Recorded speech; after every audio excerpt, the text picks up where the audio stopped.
Eyewitness News is working the latest on Rhode Island's recovery following the historic floods.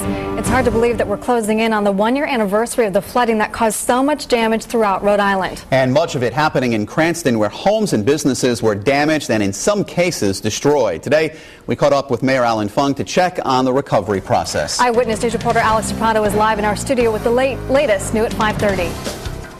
Well, the city is applying for federal funds to help change floodplains. But a year after the water receded, businesses say the flood is still taking its toll.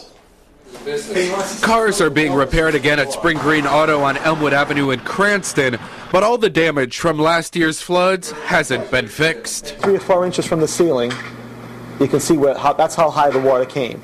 So the place was completely underwater. The owners have only recovered about 75% of the business they had before the Pocasset River burst its banks. We had insurance on contents only, so thankfully the contents were covered, but everything else as far as the building, the structure, the electrical system, the alarm systems, the walls, this building, that building, the trailers, all that, we just had to take the hit on it. Take a look at this door. Let me close it.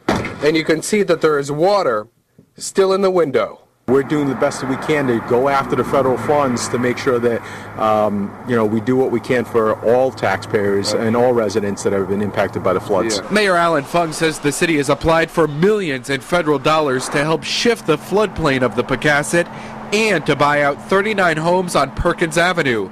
The street is prone to flooding. It's a slow process. We've been moving as quickly as we can, and in fact, we had a lot of people working to get our application in. And while the city works to alleviate the impact of flooding in the future, the owners of Spring Green Auto say they just might pack up and hit the road for higher ground. We are thinking about moving because we're at the point where every year it seems to be getting worse and worse. The owners of Spring Green Auto say they have lost at least $200,000. They were closed for 5 months while they cleaned up. I'm Alex DePrato, Eyewitness News.